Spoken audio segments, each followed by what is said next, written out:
cuando hay duelo es porque hubo amor, entonces es un amor transformado y como nunca dejas de amar a la persona que se fue, en este caso a un hijo que nunca vi, pero era un hijo que yo anhelaba mucho tener, pues ese amor se transformó en un duelo, entonces aprendes a vivir con él en paz.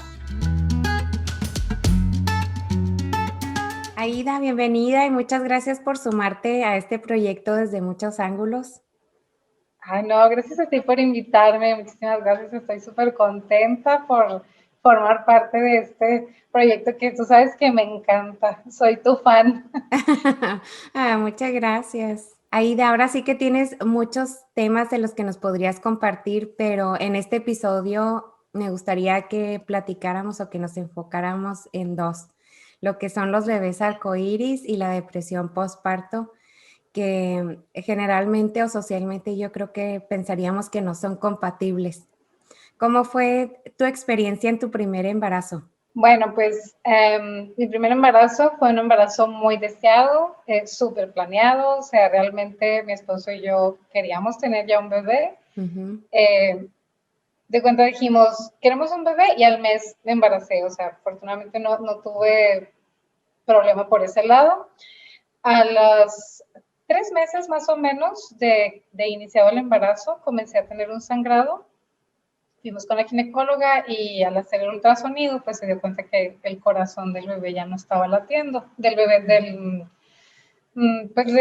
pues todavía ni siquiera era feto, era un embrioncito apenas. Entonces ya no tenía latidos corazón. Nos dijeron, pues ya lo perdiste. Me hicieron un aspirado. A lo mejor hay personas que no saben que hay 3 opciones cuando tienes un aborto espontáneo, así, ese es el nombre con el que lo llaman los ginecólogos. Hay 3 opciones que te da el doctor. Puede ser, te da un medicamento para que tu cuerpo expulse más rápido todo el producto, le llaman ellos.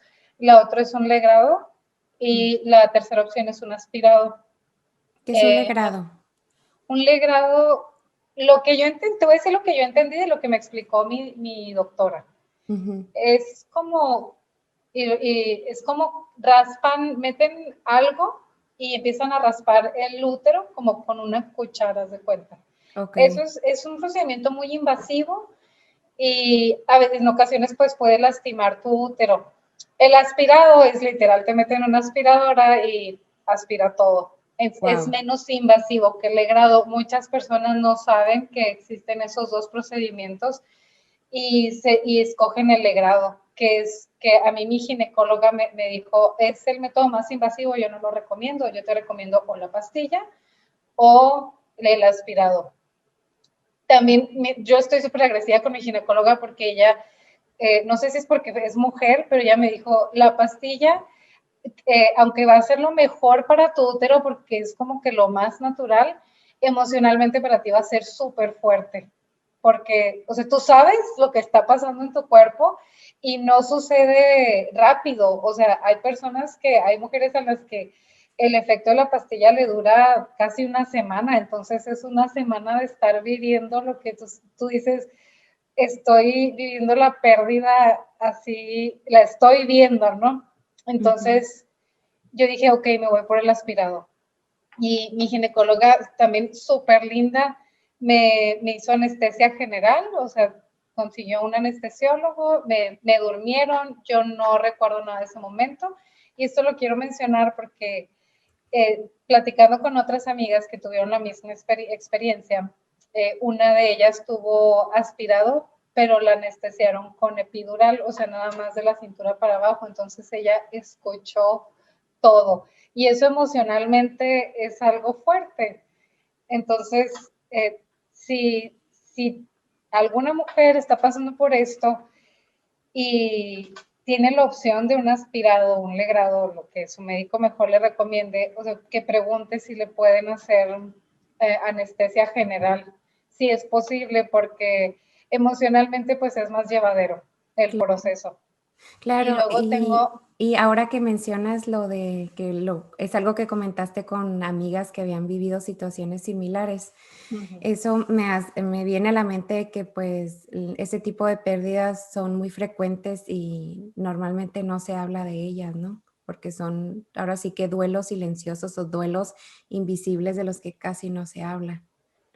Sí, tienes toda la razón, son duelos invisibles o silenciosos porque sobre todo cuando sucede como que en el primer trimestre, la pérdida de un embarazo, porque todavía no tenías la pancita, todavía no se notaba que estabas embarazada, apenas a lo mejor lo estabas platicando. A mí me sucedió que yo apenas estaba empezando a platicar que estaba embarazada y en eso, ay no, ya siempre no. O sea, me tocó incluso que había gente que llegaba y, oye, felicidades, me enteré que estás embarazada y yo, ya no. Entonces, el momento incómodo, ¿no? De la persona de, ay, yo no sabía, y luego, ay, no te preocupes, pues apenas estoy ahora diciendo que ya no, y entonces, por eso sí es como que un duelo silencioso. También yo considero que como que a veces las personas bien intencionadas, yo sé que no lo hacen en mala onda, te dicen, ay, pero pues si ni siquiera lo conociste, entonces pues pasa rápido, ¿no? O pues no pasa nada, ¿no? Y no, o sea, realmente es un duelo, es una pérdida como cualquier otra, es dolorosa y pues es difícil, o sea, no porque no tuve a mi bebé en brazos, no quiere decir que no me va a doler igual. O sea, porque ahí estamos hablando de que no solo perdí al bebé, sino que también perdí la ilusión de convertirme en mamá. Y lo digo porque en el momento en que pierdes un embarazo que anhelabas mucho, inmediatamente te viene el pensamiento de, ¿qué tal si ya nunca voy a ser mamá? O sea, sí bien trágico, bien dramático, pero sí te pasa por la cabeza y ese pensamiento te duele, o sea, dices, ¿qué tal si ya jamás nunca voy a poder? ¿O qué tal si empiezo pérdida tras pérdida? Y entonces son varias emociones y sentimientos que hay que trabajar y aprender a lidiar con ellos o pues más que nada como que trabajarlo. No quiero decir, no me gusta usar la palabra superar cuando hablamos de duelo. Yo no creo que se supere algo, sino que más bien aprendes a vivir con ese dolor. Por ahí leí una frase que me encantó que decía que el duelo es, cuando hay duelo es porque hubo amor. Entonces es un amor transformado y como nunca dejas de amar a la persona que se fue, en este caso a un hijo que nunca vi, pero era un hijo que yo anhelaba mucho tener, eh, pues ese amor se transformó en un duelo.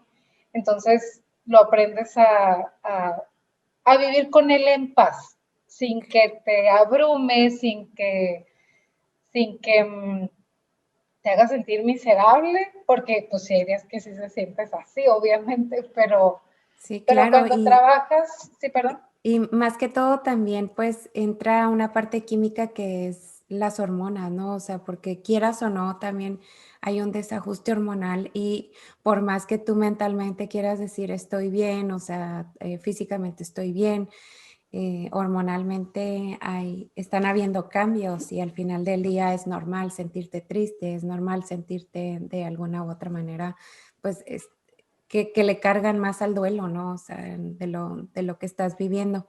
Y Claro. sí, y más que todo, pues si alguien tiene muy bien trabajado los temas de duelos, pues es también tú y tu familia, ¿no? Tú perdiste a tu hermana hace algún tiempo, hace algunos años, y pues sabes lo que es el proceso del duelo.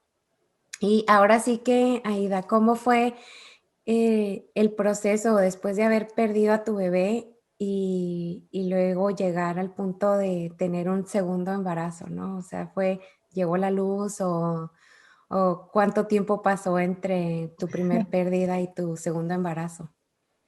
El primer embarazo fue en enero 2017, en marzo fue la pérdida Y todo ese año fue trabajar el duelo y luego ya decidir volver a intentarlo, volver a buscar un embarazo.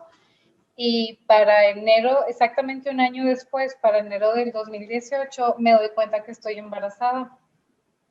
Pues súper feliz, no lo podía creer, súper contenta, pero al mismo tiempo con muchísimo temor de decir, ¿y si vuelve a pasar? ¿Y si vuelve a pasar? Pero pues fue parte de las emociones que estuve trabajando. Me ayudó mucho la ayuda espiritual, rodearme de amigos y familiares que me animaran mucho a alimentar esa área, el área espiritual. También me ayudó mucho que tengo dos amigas que hicieron unos cursos de tanatología, entonces platicar con ellas prácticamente era hacer terapia. Entonces, eso yo creo que eso fue lo que más me ayudó, mis pláticas con ellas. Me enseñaron a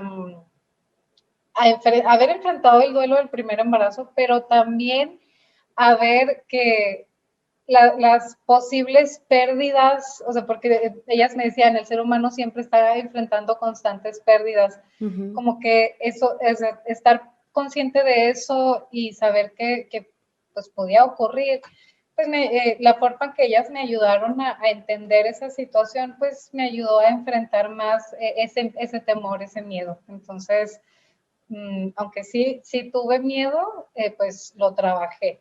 Creo que logré trabajarlo y disfrutar ese embarazo, pues estar con la alegría de que qué padre, voy a ser mamá.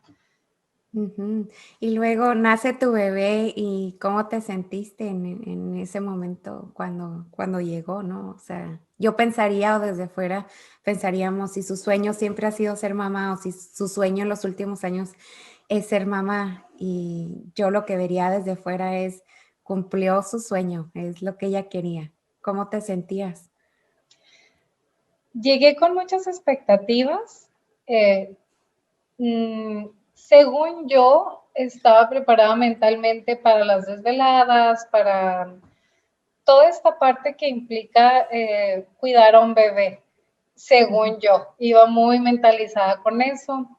Y mi gran sorpresa fue que para lo que no estaba preparada era para que mi bebé fuera un bebé que no le gustaba dormir. Nada. O sea, él podía durar más de 5 horas despierto, cosa que en un recién nacido no es, se supone que no es normal. Claro, y Aunque más ya que todo que tú pues tienes a tu esposo que es pediatra, ¿no? Y él sabe cuál es el comportamiento de los bebés. exactamente. Entonces, ahí lo que él me decía, porque pues yo le preguntaba, ¿por qué no duerme? Algo tiene. Y él decía, es que está sano, o sea, como pediatra lo revisaba al derecho, al revés, y todo me decía, es que no tiene nada. Entonces, él mismo se puso a estudiar, a buscar, a ver qué estaba pasando. Yo también por mi lado, libros de crianza, de todo, hicimos una investigación profunda, mi esposo y yo, y la respuesta era algo bien sencillo, o sea, cada bebé tiene una personalidad diferente, y la personalidad de mi bebé era una personalidad muy demandante en el sentido de que para él el mundo era tan exageradamente interesante que dormir era una pérdida de tiempo.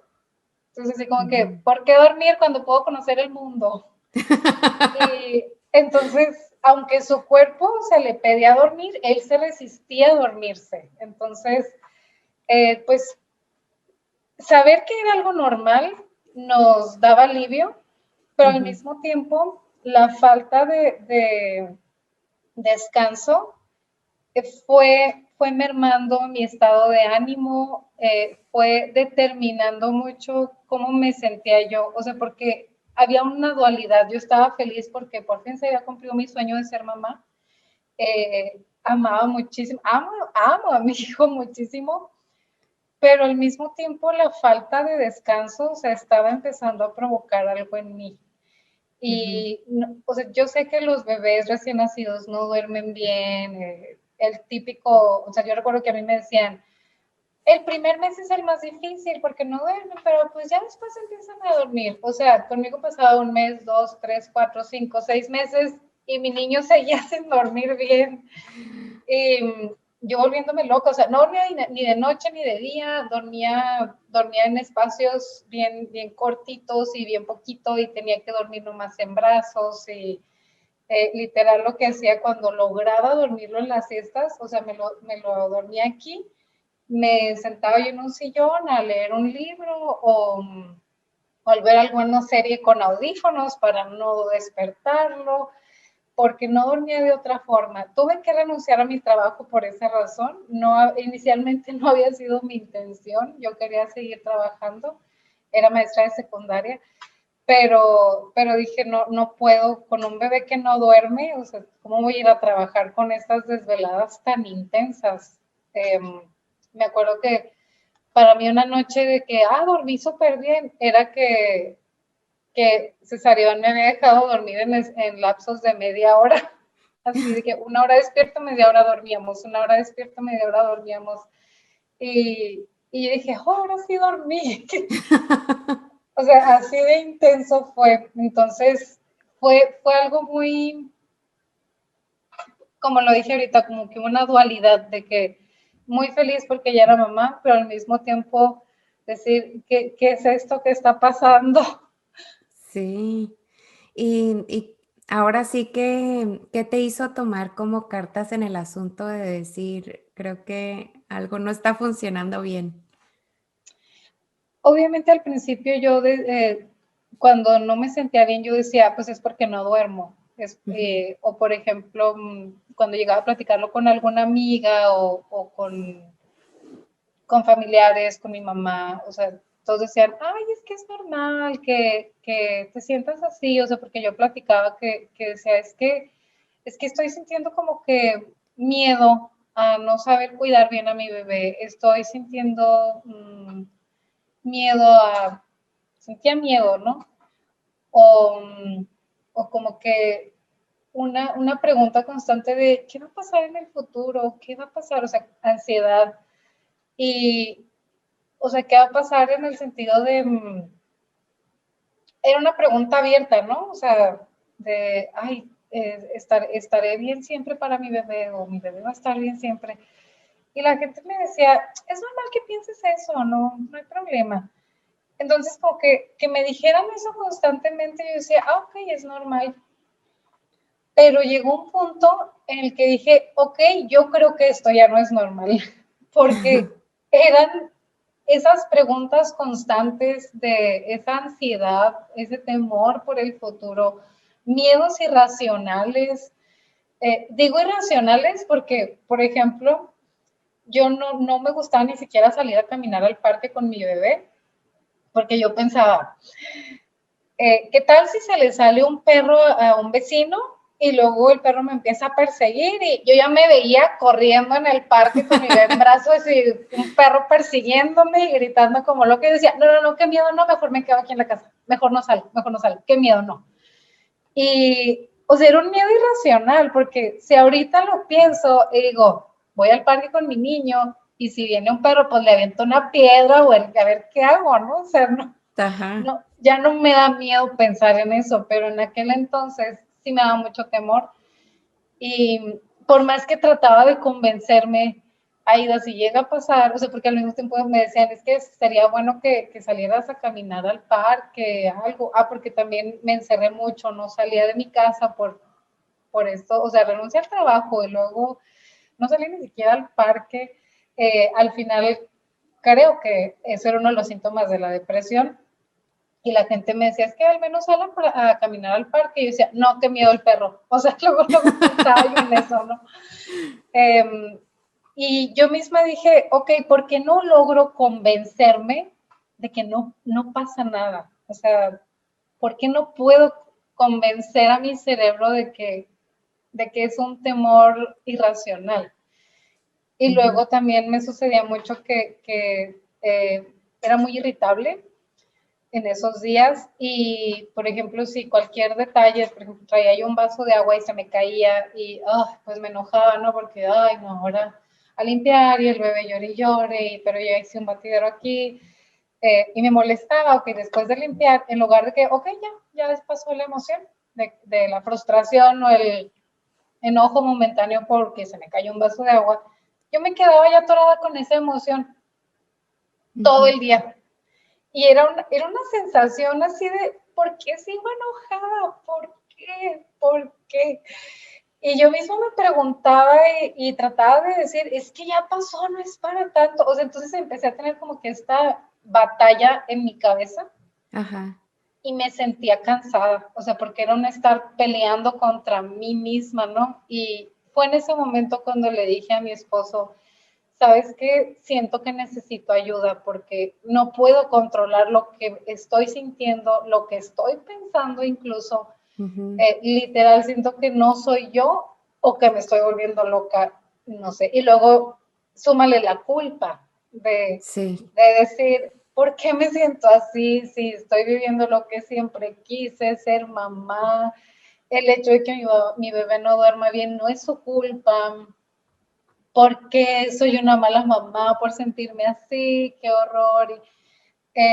Cuando llego con la psiquiatra y pues te hacen una lista de preguntas, ¿no? Para hacer el diagnóstico de la enfermedad. Al final ella dice, sí, sí es depresión postparto, lo más probable que lo detonó fue la falta de sueño, o sea, la deprivación de sueño crónica hizo un desbalance químico en tu cerebro que lo deprimió.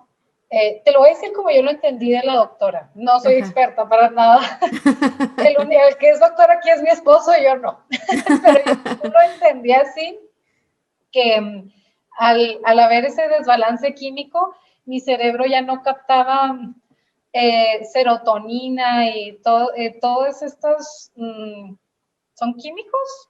Espero si alguien me está escuchando, no sé qué es, pero son cosas que ayudan a que el cerebro pueda regular sus emociones. Yo no tenía eso, o sea, el desbalance químico que hubo en mi cerebro provocó que yo ya no pudiera regular mis emociones. Entonces, por eso la irritabilidad, por eso como que me atoraba en las emociones, por eso los miedos irracionales, por eso yo no podía como que convencerme a mí misma, o sea, como que mi razonamiento me decía una cosa, pero como yo me sentía era de otra forma. Entonces, la doctora me dijo, vas a empezar a sentirte mejor con el medicamento, pero no es, no es como el analgésico, que en cuanto te lo tomas a la hora, 2 horas, ya se te quita un dolor. No, con los tratamientos psiquiátricos se requiere tiempo, de dos a 4 semanas vas a empezar a ver mejoría. Y pues así fue. Empecé aproximadamente al mes, empecé a sentir que me sentí más tranquila, más relajada. Logré ir a caminar al parque, o sea, para alguien con depresión, esos son unos logros enormes. O Sí. sea, poder vencer esos miedos irracionales. Sí, oye, Aida, y yo creo que generalmente cuando pensamos en el tema de depresión, generalmente asumimos depresión, que es un sinónimo de tristeza. Ujú. Tú en ningún momento me has comentado que te sentías triste, o sea, ¿cómo fue tu proceso en cuanto a eso, ¿no? A la tristeza.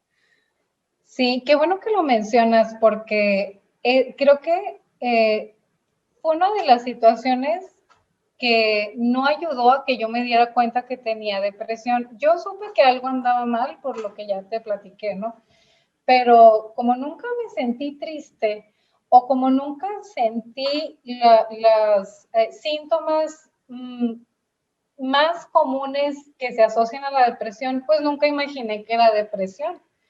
Eh, que los que más escuchamos, como que socialmente, cuando platicas con tus tías, con tu mamá, con tus amigas, cuando dices alguien está deprimido, pues lo primero que dices, es que se siente triste, ¿no? Se siente triste, o en depresión postparto yo había escuchado que había mamás que pues ya no tenían ganas de vivir y que se querían hacer algo a ellas o hacerle algo a sus bebés, o también había escuchado yo que había mamás que no querían ni siquiera tocar a su bebé, o sea que como que les daba miedo cargarlo, no querían tocarlo. Y eso no es que, es una mala mamá, no, es un síntoma de un cerebro que trae un desbalance químico que la hace no querer ni tocar a su bebé. Yo no sentí nada de eso. Nada de eso. En mi caso fue al contrario. Yo era una obsesión por cuidar a mi bebé, porque estuviera bien, porque no le pase nada. O sea, en mi caso fue una ansiedad exagerada. Ese fue mi síntoma de depresión, una ansiedad, una obsesión porque el bebé estuviera súper bien y cargarlo siempre en brazos. Digo, también él los exigía y los pedía todo el tiempo, pero nunca sentí ay, no quiero cuidarlo, no, ni jamás me sentí triste. Entonces, por eso como que fue difícil darme yo cuenta, porque eso es algo bien, no sé qué palabra utilizar, interesante o importante de las personas que padecemos depresión. No, es difícil darnos cuenta nosotros mismos que hay algo mal, porque uno piensa que todo eso que te está pasando por la cabeza eres tú, y tratas de encontrarle una explicación y dices, ay, pues me siento así por X o Y, porque pasó esto.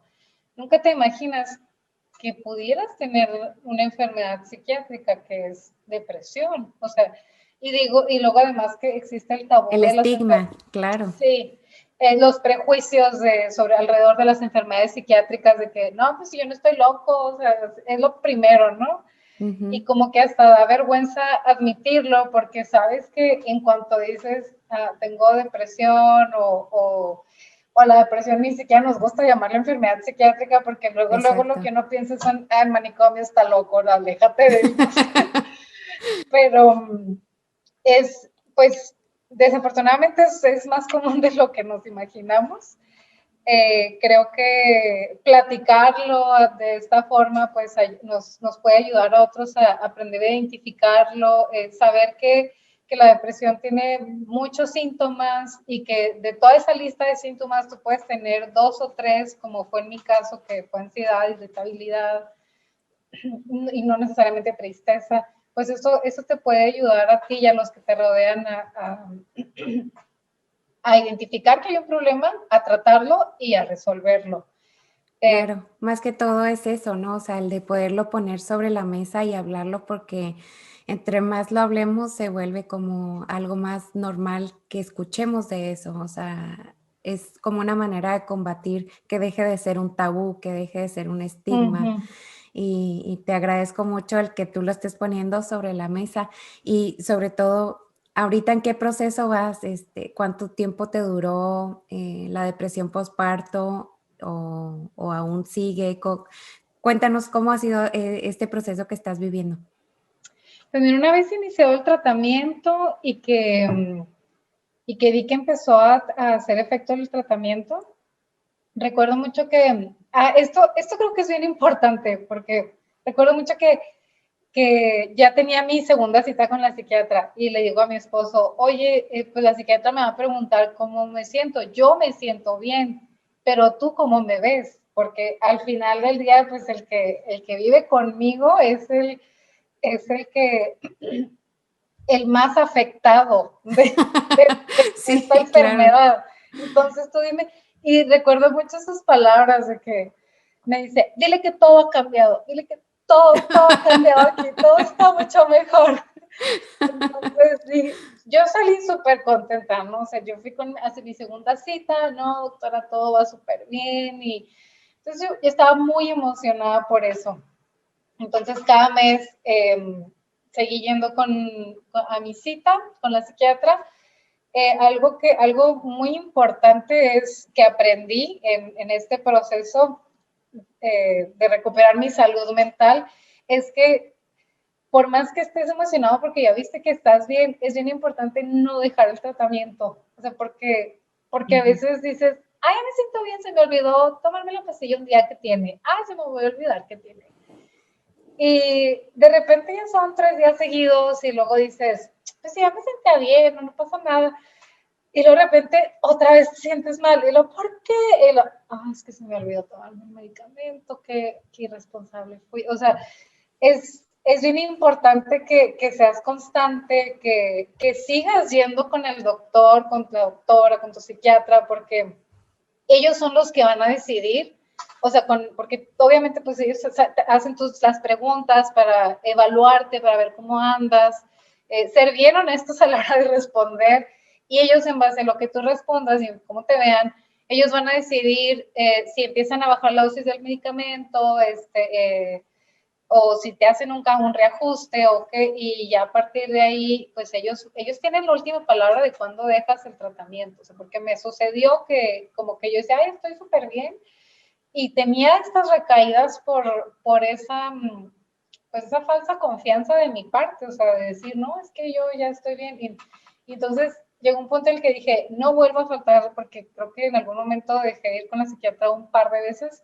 y dije, no, y la cita era mensual, y dije, no, tengo que ser súper puntual con mi cita con la psiquiatra, ir una vez al mes siempre, ser bien honesta con ella, porque pues al final de cuentas yo quiero estar bien, entonces sí ha sido un proceso de subir y bajar, ¿no? Sí, claro. Y cuando ya retomo todo y digo, ya voy bien, yo ya estaba súper contenta otra vez, en eso empieza la pandemia. No. Y me acuerdo súper bien que le dije a mi doctora de que es que tengo miedo que la situación me haga recaer, o sea, porque O detonar cosas, ¿no? O sí, sea, mentalmente. en mi caso, mi psiquiatra me dijo, mira, Eda, vas a seguir tomando este medicamento, en el momento en que tú me digas, ya tengo todo este mes sintiéndome normal o bien todos los días, en ese momento vamos a contar un año y vamos a ver si en un año sigues estando bien y luego ya aparte, después de un año, ahora sí le empezamos a bajar la dosis al medicamento y luego ya. Y yo decía, ya me estoy acercando a ese momento y en eso empieza la pandemia. No. Entonces, mi doctora me dijo, ¿sabes qué, Ida? No vamos a dejar el tratamiento porque las circunstancias, o sea, porque siempre es un estrés, como tú mencionaste, mi esposo es pediatra, él iba a estar muy de cerca del COVID, entonces... Sí, en la primera fila, Sí, combatiendo, y aunque fuera pediatra, pues muy de inicio, en específico en Chihuahua, metieron a todos los doctores sin importar su especialidad, ¿no? sí, o sea, eso fue lo primero que les dijeron, tuvieron sus juntas en los hospitales, los médicos, y llega mi esposo, y eso fue lo primero que les dijeron, miren, si se empieza a rebasar la capacidad hospitalaria, todos le van a entrar al quite, todos van a entrar al área COVID de adultos, seas médico internista o no. O sea, tú vas a entrar a ayudar a los compañeros a atender a los pacientes. Y eso a mí me llenó de terror, ¿no? Porque, pues en Claro. un inicio, pues ya sabes, creo que ahorita ya aunque se desconoce todavía mucho de la enfermedad, pues creo que ahorita ya sabemos más de cómo evoluciona, de a lo mejor qué tratamientos o yo qué Pues sé, o sea, ya sabemos un poquito más, pero en aquel momento era, te puede dar y te puede morir, te puedes morir. sí, era mucha incertidumbre, ¿no? Y ahorita dices, no, ya nos dio 2 veces, ya. Sí, porque lo acabas de mencionar, pues eso fue en marzo del 2020, en julio le da COVID a mi marido, en noviembre le vuelve a dar, afortunadamente no fue nada grave, o sea, pudo pasar su enfermedad aquí. La primera vez yo sí me hice la prueba de la PCR y di positivo, pero no tuve síntomas. Entonces, por eso lo estuvo súper bien porque pues yo lo pude atender a él y a mi bebé. Y mi bebé, no le quisimos hacer la prueba, pero pues probablemente sí tuvo, pero igual que yo asintomático. La segunda vez yo ya no me hice la prueba de PCR, no presenté síntomas, asumimos que también volví a dar positivo, no sé, o sea, pero pues no tuve síntomas afortunadamente las dos veces. Mi marido pues igual, afortunadamente no fue nada grave, no tuvo que ir al hospital, o sea, tuvo síntomas de que fiebre, dolor de cabeza, todo, pero fuera de ahí pues nos fue bien relativamente, ¿no? Sí, Yo para esto pues en constante comunicación con mi psiquiatra siempre porque, o sea, ahorita ya lo puedo contar bien porque ya sé que no pasó nada, ¿no? Pero en el momento en que llega mi esposo con fiebre, porque llegó una noche al hospital y me siento mal, y luego lo toco y yo, ¿tienes fiebre? No. Pues empieza esta incertidumbre de, él es asmático, y yo, híjole, a ver si no necesita oxígeno, a ver si no necesita que lo hospitalicemos, o sea, yo sí llegué a pensar, Dios mío, espero no quedar viuda, por favor, Dios, por favor. Claro, yo creo que muchos pensamos eso, ¿no? Decir, y en especial ustedes que pues tenían un familiar ahora sí que en la primera fila. Sí, entonces, pues siempre en comunicación con mi psiquiatra, después de que pasa la enfermedad de mi marido y que ya está bien, curiosamente yo tengo como una recaída en mi salud mental. O sea, fue algo raro, fue algo como si durante la enfermedad estuve fuerte mentalmente. No sé si fue porque yo no sé por qué fue, pero como que después tuve una recaída en mi salud mental. ¿Cómo me di cuenta? Las emociones atoradas.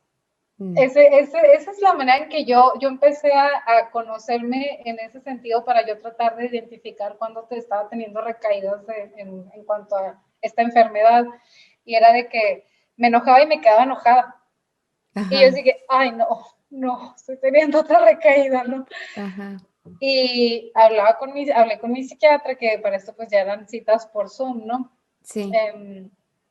Y ya ella me dijo, ¿sabes qué? Voy a tener que cambiarte el tratamiento. Yo no quería cambiar el tratamiento porque le seguía dando pecho a César Iván, ya tenía más de un año, pero le seguía dando pecho y decía, no quiero quitarle el pecho porque eso me ayuda mucho a controlar sus berrinches, y bueno, tenía mis razones, ¿no?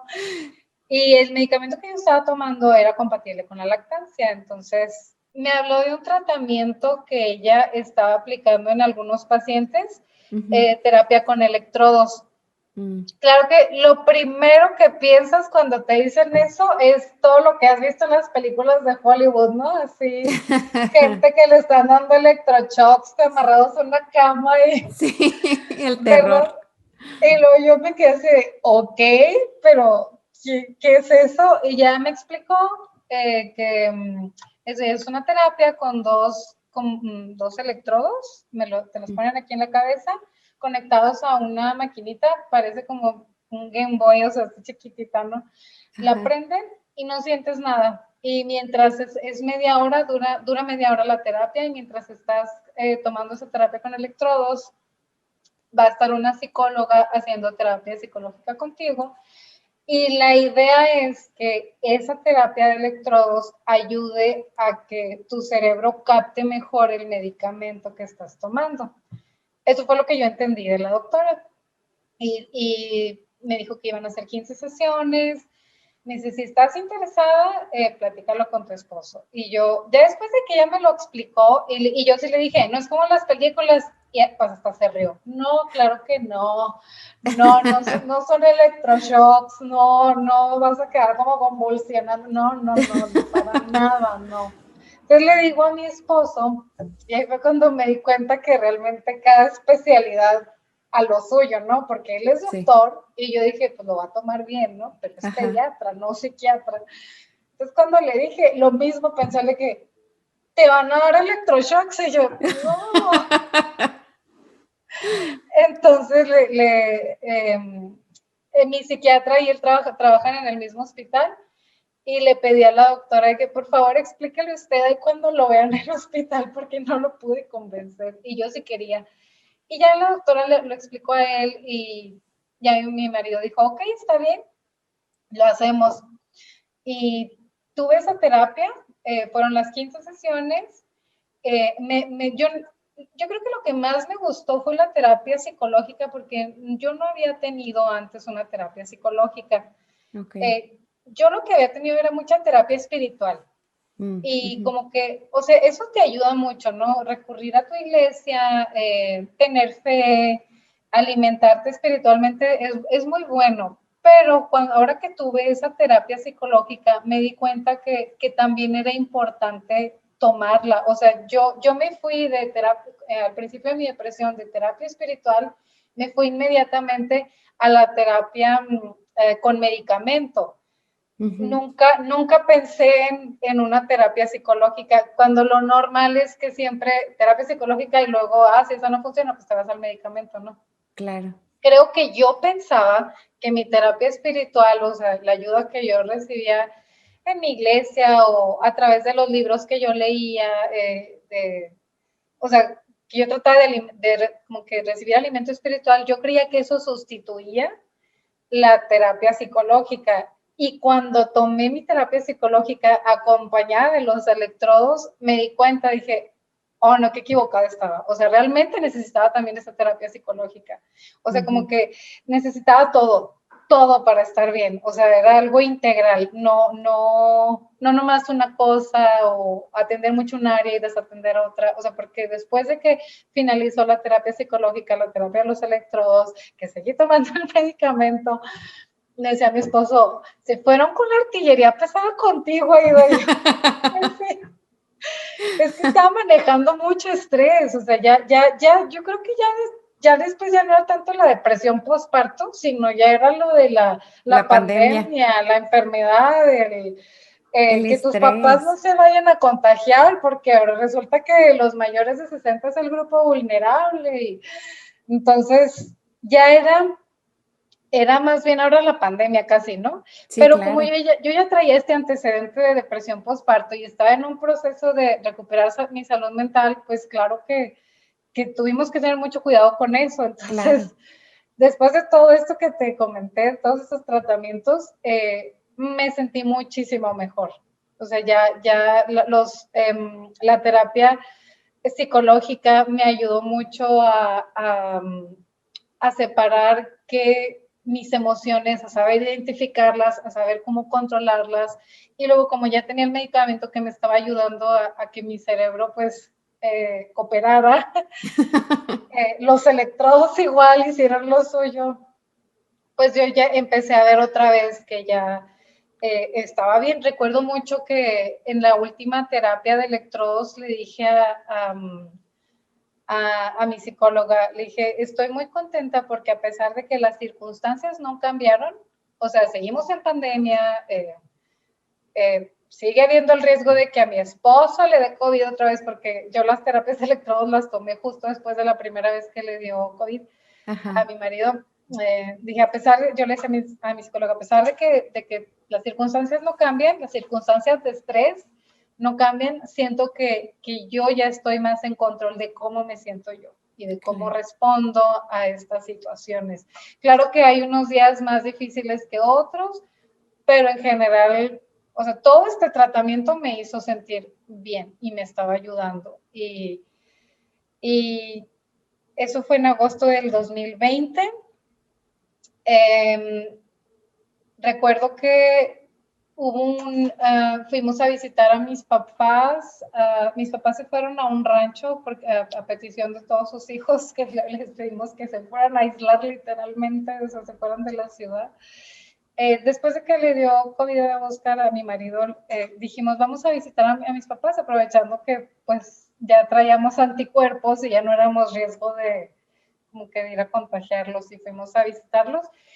Y pues sucede que cuando sales de viaje te desajustas en la rutina y otra vez se me Sí, empezó a olvidar tomarme el medicamento, no fui constante y pues otra vez otra recaída. Y no eran recaídas así fuertes, pero yo no me sentía igual, ¿no?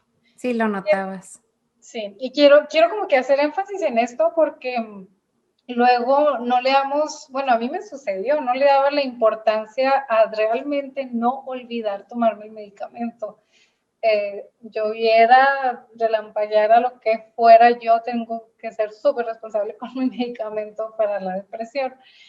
Y, y, y siempre, o sea, estar bien constante en comunicación con mi psiquiatra, porque las veces que no lo hice, o sea, siempre había recaída. Entonces, ya Sí. ahorita sigo con tratamiento, Ujú. ahorita me siento mucho mejor, o sea, después de esas experiencias donde olvidaba tomar medicamentos, dije, jamás, nunca voy a ser, y ahora así súper sargento de, Con no lo voy a alarma olvidar y todo nunca en el más. teléfono. Sí, todo. pues veo que estoy bien, estoy estable y ahora, hasta ahorita mi psiquiatra no me ha dicho como que, ay, vamos a empezar a bajar la dosis.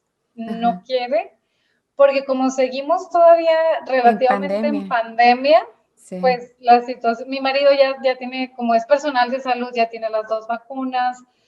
Eso ya reduce el estrés bastante, claro, sí. porque pues ya ves que sigue habiendo riesgos de reinfección y yo decía, no, hombre, una tercera reinfección, no, por favor, porque pues siempre está el temor de que, ¿cómo le va a ir ahora? ¿Qué tal si ahora sí necesita oxígeno? O Claro. sea, como que yo nunca me confiaba de que, no, acabo ya le dio y le fue bien la primera vez, ¿no? O sea, este virus sigue siendo nuevo y no se sabe cómo va a reaccionar, o las nuevas variantes, de que cuando salió la variante de India le decía yo a mi esposo, no, por favor, otro estrés. Que, Sí, no, y pues como tú lo mencionas, el estar en pandemia pues nos puso a todos como bajo situaciones de mucha ansiedad, mucho estrés y ahora sí que saber confrontar la incertidumbre. Por un lado es forjando tu carácter, pero por otro lado también, si no tienes cuidado, también puede quebrantar tu espíritu. uh-huh, Entonces, Aida, pues te agradezco muchísimo el que nos estés compartiendo tu historia, más que todo porque creo que cuando salimos a las redes sociales hablando de Instagram, YouTube, Facebook, siempre queremos contar todo lo bueno que nos está pasando y todo lo sí, perfectos que somos, claro. pero nunca nos gusta hablar o no nos gusta exponer nuestros Uh-huh, momentos de dificultad y ahorita ya pasaste como que por una turbulencia, pero ahorita todavía estás en un proceso, ¿no? Y te agradezco sí. mucho que hayas sido valiente en salir y compartir tu historia, porque yo creo que es importante hablarlo, sobre todo ahorita que todavía no termina la pandemia. Y como tú lo dices, no te sentías triste, pero hubieron otros factores que te hicieron darte cuenta de que las cosas no estaban bien. Uh-huh. Sí, sí, sí. Y creo que una de las razones por las que cuando me invitaste a participar en tu programa, acepté y me dio mucho gusto. Dije, qué padre poder contar mi experiencia. Fue porque precisamente en esta época de pandemia veo que como que el side effect principal del COVID es depresión. Sí, Y lo más difícil es que no nos damos cuenta que la podemos tener o realmente pues, no sabemos, como tú lo dices, porque muchas veces los que tenemos depresión, por miedo a ser juzgados, no platicamos cómo nos sentimos, no platicamos cómo le hicimos para estar mejor, cómo nos dimos cuenta que estábamos enfermos. Entonces, mucha gente, al no saber, al no platicarlo, pues se quedan ahí con esos síntomas de la depresión que son terribles y nunca reciben ayuda y a veces, o sea, pueden vivir momentos pues muy tristes y no saber qué está pasando, no saber cómo controlarlo y pensar que es normal y, o sea, yo digo, no, pues mejor platiquemos y hablemos de esto para que que las personas que tuvieron depresión por culpa del COVID, pues identifiquen, reciban ayuda y ya puedan estar bien, o sea, porque o sea, yo creo que todos queremos estar bien. sí, Y claro. la salud mental es una de las más ignoradas porque, pues por desconocimiento, porque no sabemos. Incluso mi psiquiatra me decía, porque yo le preguntaba a mi psiquiatra que por qué mi esposo, que es doctor, o sea, cómo él no se dio cuenta, ¿no? Que a lo mejor yo podía tener depresión o algo así. Y dijo, pues porque su especialidad es otra, o sea, Claro. incluso entre ellos mismos no hay esta información así tan a la mano sobre salud mental y su importancia, ¿no? Eh, Claro, y sí, pues, y más que todo también aquí me gustaría señalar que, aunque, sobre todo ahorita en la pandemia, aunque no tengamos como los recursos, hay formas, ¿no?, de atender tu salud mental porque uh-huh, muchas instituciones empezaron a abrir como espacios gratuitos para las personas que estaban sintiendo algún tema de depresión o estaban empezando a sentir cualquier tema de salud mental y de manera gratuita, tanto como instituciones educativas como instituciones de salud pública.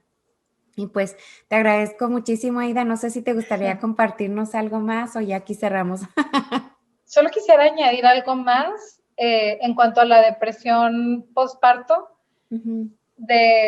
a las mamás que no se sientan culpables por tener depresión postparto. No es tu culpa tener depresión postparto, sobre todo con bebés arcoíris, porque dices, ¿cómo? Un bebé que anhelé tanto, ¿por qué? ¿Por qué me dio depresión postparto? Tú no elegiste que te diera esa enfermedad. O sea, así como tú no eliges que te dé un resfriado, pues tú no eliges que la depresión postparto llegue. O sea, simplemente es un desbalance químico en tu cerebro. En mi caso fue por deprivación de sueño crónico, pero en otras mamás puede ser por otras razones que ocurra el desbalance químico. O sea, a veces, pues simplemente puede haber incluso, me comentaba mi psiquiatra, predisposición familiar, o sea, predisposición genética. Si en tu familia otras personas tienen depresión o han tenido depresión, pues es probable que a ti también te vaya a dar depresión y no tiene nada de malo. Lo que es malo es pues no recibir la ayuda, porque pues puede empeorar la enfermedad y pues puede pasar algo que lamentable, ¿no? Con la enfermedad. Entonces, no te sientas culpable, mamá. No te sientas culpable que digas, es mi culpa tener depresión postparto. Definitivamente no. Yo lo entendía, o sea, a lo largo de este caminar con mi depresión postparto, pues me di cuenta que no era mi culpa y eso ayuda mucho a recuperar tu salud mental, entender que no es tu culpa y recibir ayuda, una ayuda integral, o sea, en todos los sentidos, psiquiátrica, psicológica y espiritual también. O sea, a mí me ayudó mucho refugiarme en la ayuda espiritual, pero no fue suficiente, para nada fue suficiente. Claro. O sea, necesitas de lo demás también. O sea, claro. Porque a veces creemos que la ayuda espiritual es todo, pero no. O sea, es parte de, pero no es suficiente. Entonces, claro. Eso me gustaría añadir o recalcar. No, pues muchísimas gracias, Aida. Muchas gracias por escucharnos hasta el final. Te invito a que te suscribas para que te lleguen notificaciones cada vez que haya un episodio nuevo. Te mando un abrazo.